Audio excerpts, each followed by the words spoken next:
Welcome back to Built to Last. Today I'm joined by Lewis Askew, also known as the AS athlete. He's training and living with ankylosing spondylitis, mostly focusing on endurance, conditioning, and strength training. Welcome, Lewis. Appreciate you coming on. Thank you. Thanks for having me.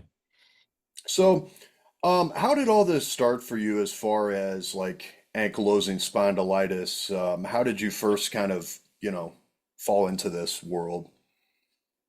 Yeah, well, I think it's kind of a similar story to lots of people. It took a long time to get to where I am now. And although my diagnosis was over about 4 years ago, the process to get to that point was quite long. And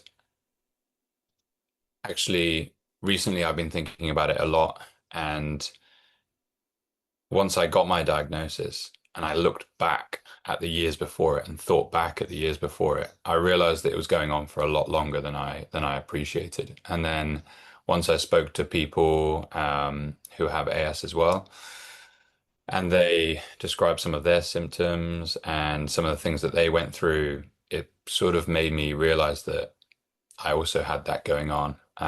But because it's just so unknown to you at that point, and it's not every day hounding you. It's some good days, some bad days, some pain, some disappearing. The pain appears here, that goes, appears there. It's so hard to put your finger on it for such a long time, but when you go back and connect up all the dots, the journey for me was longer. It's about 10 years ago.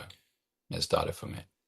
That sounds about right, and that was kind of my experience too. I mean, for me, it was kind of, I guess, and not like there's any correlation necessarily, but it was kind of right after COVID. Like, Mm. boom, I hit this nasty flare. Never had one before, and yeah, doctors were kind of baffled. Took about a year get it diagnosed. Did you have anything like that, or was it just kind of like a slow kind of worsening of symptoms for you? Yeah, well, the first four years, I would say, it was on-off issues, and I sort of because I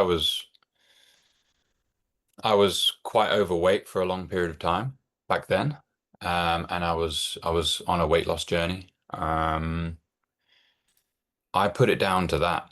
I was like, oh, okay, it, I it was like new to me, so it was like, okay, well, maybe I'm losing weight too fast. Maybe I'm like doing too much in the gym. Maybe I'm like doing all these things. And so when I would go to the doctors and say, oh, is I've got this here, like on my like upper rib area, they're like, yeah, it could be a million different things. So things came, that it was a lot, it was reasonably long, but like I said at the beginning, because it's not debilitating 100% of the time during that process, it ended up going on for a while and being put down to lifestyle changes, being put down to overtraining, being put down, physio can help you with these sorts of things because they mimic, muscle strain mimics quite a lot of other things as well. Yeah. Yeah, it very well said because yeah, it's for people that don't know, typically it's kind of a mixed bag, right? You're not just gonna be like, "Oh, my back hurts," you know. It's way deeper than that. I mean, migraines, headaches, eye pain. I even had pain in my teeth for a while, so Yeah, I mean, it just affects everyone. I think, like we're saying, that's part of the difficulty of diagnosis because, yeah, it's very often in the SI joints, sure, but it's not always the case, and it can appear in, a myriad of different places, tendons, joints. I actually think that looking back, fatigue was hitting me quite hard, and because it's such an incremental creeper that comes on. Like, it's not boom, now you've got chronic fatigue. It's just day after day, just tipping you a little bit more and more. And then when you look back on it and you go, oh yeah, that wow, things were much tougher, but you just adapt and change. The body is amazing at just um, trying to push forward, try, especially when you don't know what you have. So yeah, fatigue was sort of weighing me down, but then at the same time, I was losing quite a lot of weight at the same time. So I think it equalized it out. I was feeling better in many other ways, but I was feeling worse in others. So yeah, it was not an easy time, but it was when I look back on it, I sort of see a lot of the signs. Right. And everybody has, it's always kind of different for everybody, but yeah, I'm the same way. I kind of look back. I'm like, all right, well, I guess everybody doesn't just have back pain all the time, Mhm. like, Yeah, it wasn't well, that sim it wasn't that simple. Suddenly you're just like, oh, I can't walk properly. Or, because I think that would be easy. You go to the doctor and you say, oh, my spine, my I think, and not a lot of people know about AS, but those that do, it's very much a spine, a visual of the bamboo spine, or that's the impression they have. I mean, I hadn't heard of AS before I had it either, so I completely get that. Um, but that's more the end point. And I think the years leading up to that, the different areas of the body that it affects, the way it takes over your life a little bit is the bigger issue for most people, or at least for me, it is at this point in time.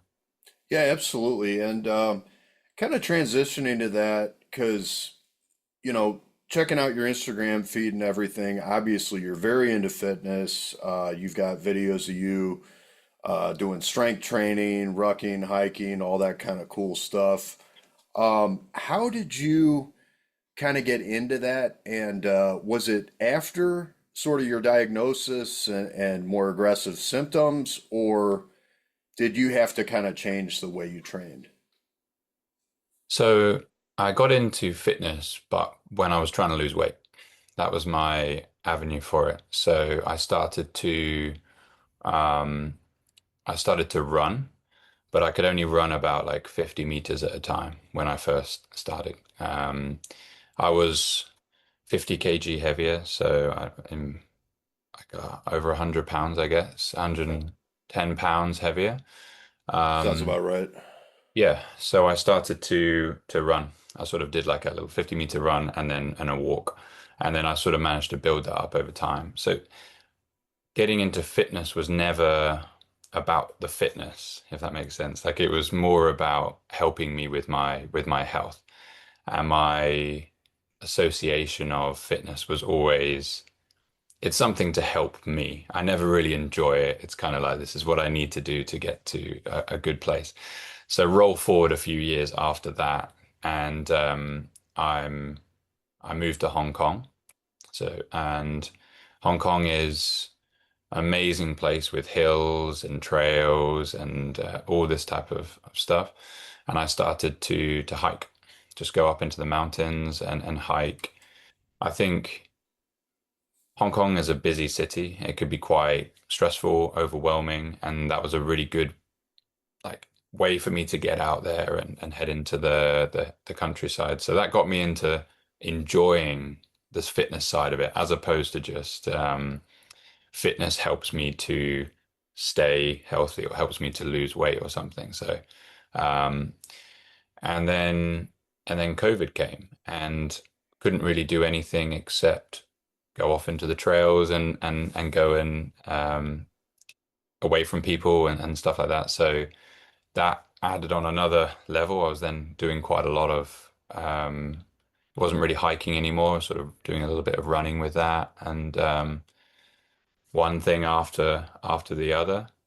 Um, then around a similar time, the the AS pains and the stiffness started to get a bit too much. Um, and it was yeah, no, that's not right. I was just getting into trail running. Yeah, I was just getting into trail running, and then I was on a race, and it was during a race I had like some some back pain that was very different to what I'd had before, and I had to DNF that race. Um, and that really started my push for like telling the doctors this is something that's not quite right there. So I guess my story with fitness is one of necessity to begin with, and then some joy. And then now that I'm in a good place with the AS, I'm trying to get back into that and trying to re-find the joy again, but managing it better. Now I know what I'm up against, as opposed to pre-diagnosis when I was just thinking that I was overtraining, pulled a muscle, clearly did something wrong, like my form or whatever it was. So yeah, not a straightforward journey with it, but it definitely is my outlet for stress, for life, for that. It's become something that I love to do. Yeah. Yeah, it's mandatory for me. I know, and correct me if I'm wrong, but I want to say we connected on Instagram because I was posting myself, doing some lifting or whatever, and you're just like, Yeah, it was over the squat, I think. Yeah. yeah, and you're just like, man, I'm so tired of seeing people laying around in blankets playing sad music or something. Yeah. Yeah, I mean, I think the gym stuff that you do, I was kind of looking at it and I was like, I mean, you are just going out there and you're just lifting and you're posting it and you're just like, this is me trying to do what I can. And I was like, yeah, I do that as well, but I wasn't as regimented with the gym work. I was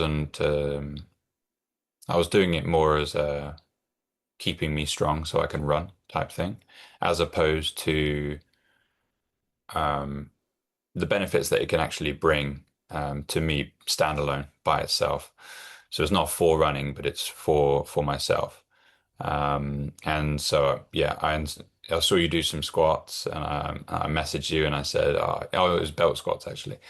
Oh Um, yeah, yeah, so that's a I good saw you do one. the belt squats, and I was like, oh, I'm doing back squats at the moment, but that looks like an awesome way to do it. Tried out some belt squats, and I messaged you and was like, yeah, that's where it's at. And then I kind Yeah, of just kept following along to what you were doing. I like the heavy compound lifts, the sort of try not to shy away from that. And yeah, you've got to be sensible, of course.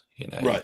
You've got to be sensible, but at the same time, that doesn't mean it's off limits completely. And I think for a time, I saw it as off limits.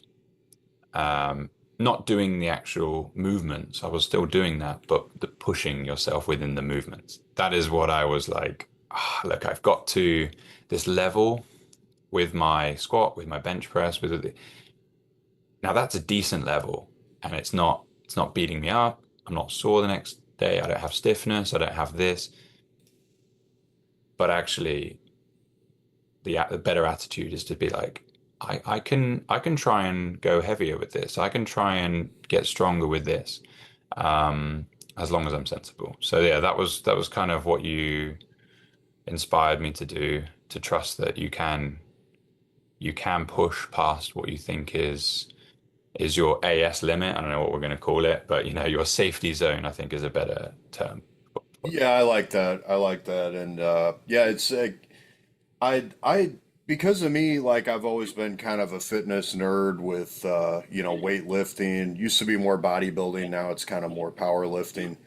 Oddly enough, powerlifting is easier on my joints and tendons. I don't know how that's possible, but everyone's different. I know there's a guy on YouTube, Alexander Levine, who's one of the first people I found just randomly Googling workouts and exercises for AS, and he plays basketball. That's his kind of Oh yeah, thing. yeah, I know that guy. Yeah, Yeah, yeah, yeah. He shoots the threes, right? He's like sinks the threes. yep, yeah. I mean, he gets to do what he enjoys. For Mm. me, it's weightlifting. For you, I mean, it's like you're always in, like you said, kind of like some beautiful nature scenery and getting out there. I can't really run. I think tried to run like, or jog like 10 feet, and I'm like, nope, nope. Yeah, that's a very So, similar story to a lot of people, and if you'd asked me before I started, I would have said the same thing as well. Well, that's good though. I mean, that kind of gives me some hope. I've done more on my conditioning lately with like sled work, skier, recumbent bike, that kind of stuff. But Yeah, I think you can get great cardio in many different ways. The most important thing is just to find something you love so that you can do consistently, right? So there's no point starting something you know you're gonna burn out with in 6 months' time just because it's good. Yeah, just it would never work. And I think with AS, you've kind of got to find a life that you can consistently do and stick to that and find what works. Try and push within that because days can be hard, and if you're already trying to do something you don't enjoy, it's just adding another level to that difficulty. So I've tried to stick to what I like, and yeah, I do things that are necessary. I don't like the stretches. I don't like to, I find a lot of it boring. yeah, But mobility. But yeah, yeah, it's mobility, all that kind of thing. I've never really enjoyed that sort of thing. I'm very jealous of the people that like love to do that. It would be awesome if I loved to do that. It would make life so much easier.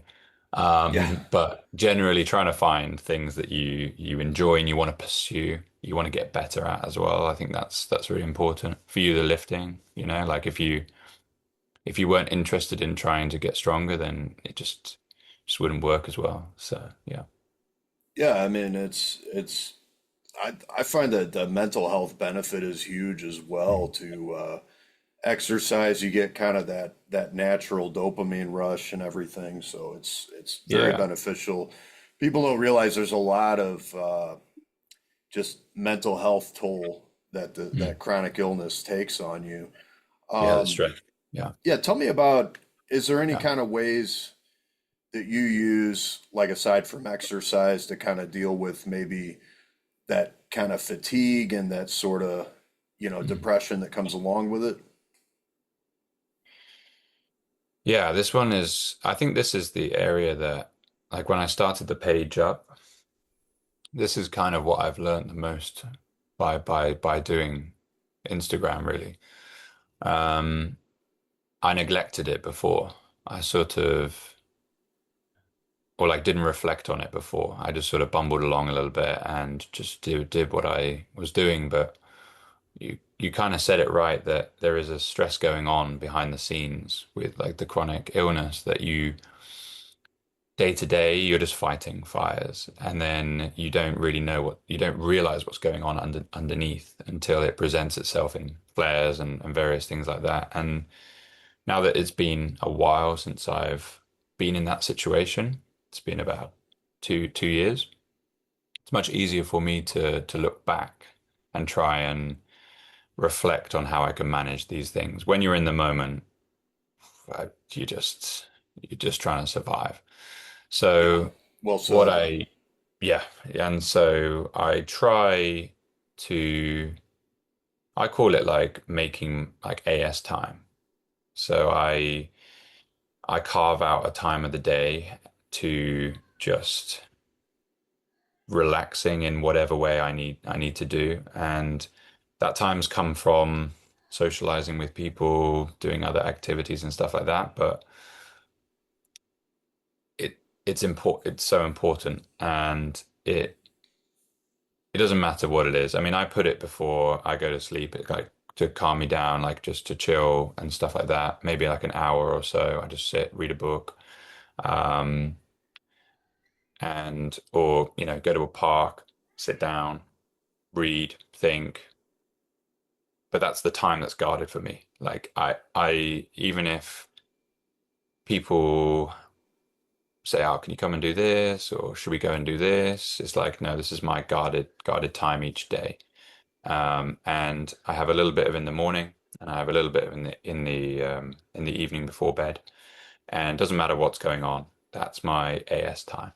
So Yeah, I you like have that. to, yeah, I've had to take it from somewhere else. It's not just like we haven't got unlimited time in the day to do this. It's come from socializing. It's come from going to events and like particularly with running, lots of running clubs and running events happen.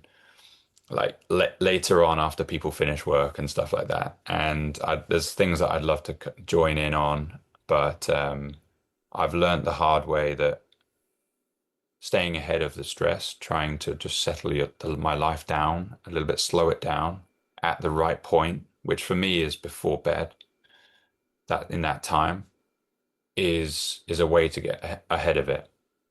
And in that time, I do, stretches, I do, um, things for recovery and stuff like that. But even when life gets a bit hectic, that time stays. It's like a non-negotiable for me at this point. Even if I have to drop a run, gym, whatever it is, because, work demands and stuff like that, everything has to go. And I'm dedicating that time to de-stressing myself as much as possible. And I'm not sure if it works, but it it seems to make me sleep better and stuff like that.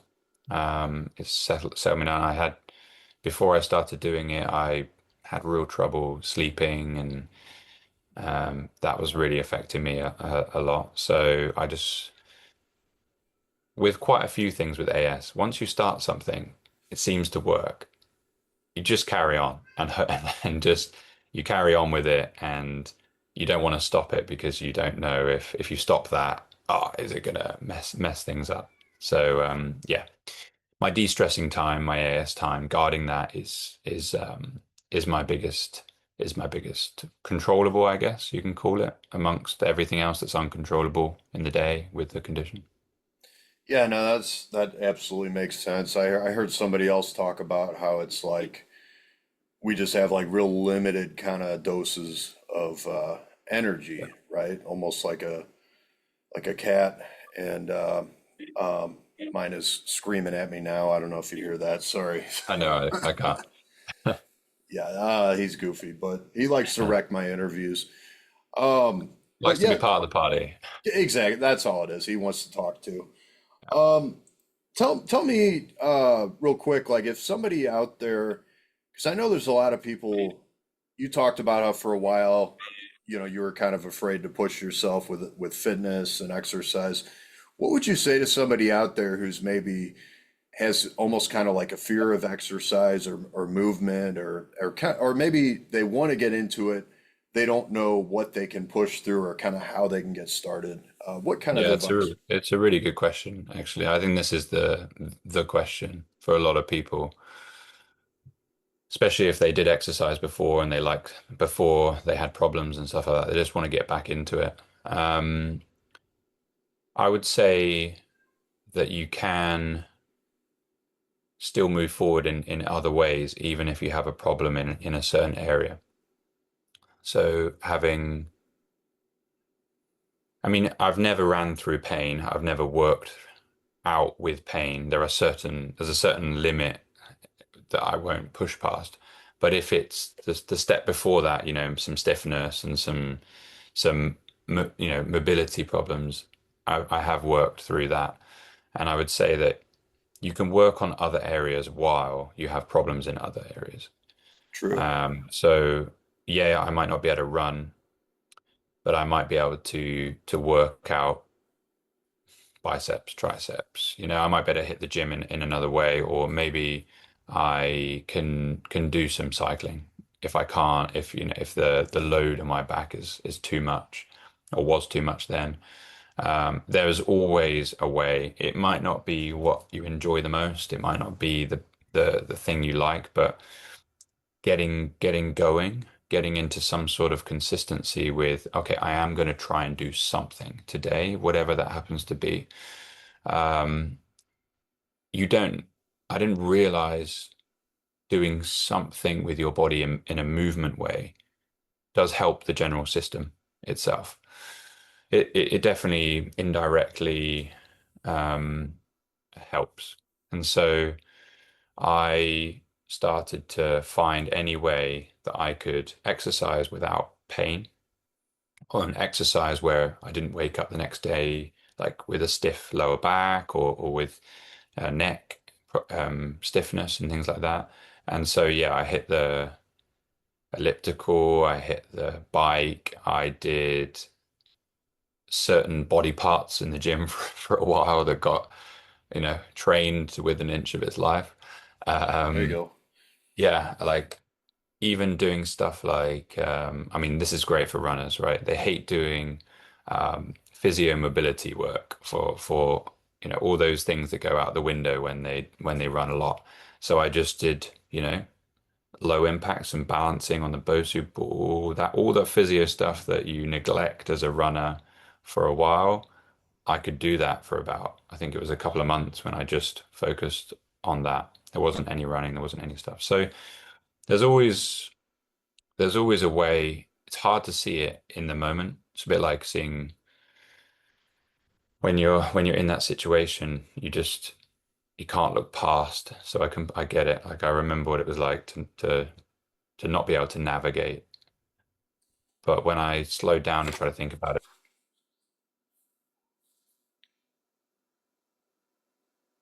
Oh, did I lose you? Hang on a second. I think in the gym. sorry, I Oh, think you sorry. froze up a minute there. Oh, all good. Yeah, yeah. Are we back? Yeah, we're back. We're back. Okay, cool.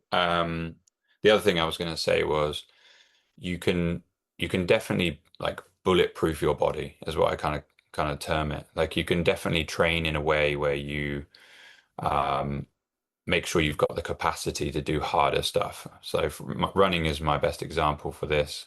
Like I know when I go into a race that I can do that distance. I know that I can do that speed. I can do it in that time. I've practiced it. Maybe not in its entirety, but I've practiced enough load so that I go into it knowing it's not going to mess me up afterwards. But that means that you need to kind of change your expectations of yourself to try and make yourself as strong as possible before you do something. So strength first before pushing past that is what I try to do. It's what I'm kind of trying to do now.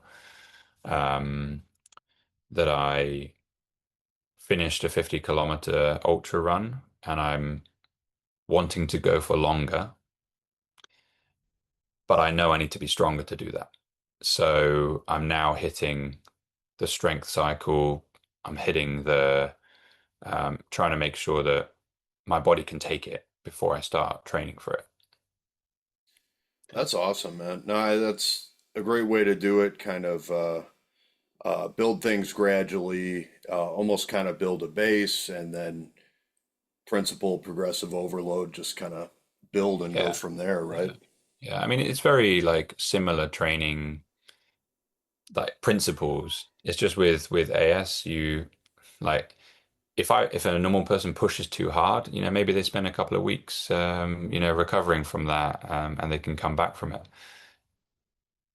The unknown part of AS is if you push it too hard in a certain way, you just don't know what the body is going to react to. So, yeah, we can still move forward. I can still set a goal that's challenging for me, but I just got to be a little bit sensible that that's well within my limit. Yeah, well said. Well said. Because yeah, I can push through like some inflammation, soft tissue Mhm. pain, and actually knock a lot of it out, with Yeah. some heavy strength training. But then it's like, all right, well, yeah, how's my SI joint gonna fix the next day and all that. Yeah, like you know your Yeah, body, right? right, right. And then unfortunately we are kind of running out of time. We're gonna get cut off in a minute, but Yeah, all good, man. um I could honestly talk to you all day. Like I said, Yeah, no, it's been cool. anyone that has what we have, it's quite kind of a rare condition, so we can all relate to each other. It's kind of nice to have that community, right? So Yeah, I 100%. yeah, I love. I had one other girl who had AS on, and we just went off script, kind of like we did today. I didn't ask any of my questions, so That's all right. It's always the best way. I mean, like you yeah, said, this is life. This is life for us, and so it's basically talking about what we have to do every day. So could talk about it all day long. Anyone who wants to listen to it, I'll tell you about it. You know. Yeah, absolutely, man. And tell everybody um, kind of what you've got as far as like social media, maybe website, anything like that out there.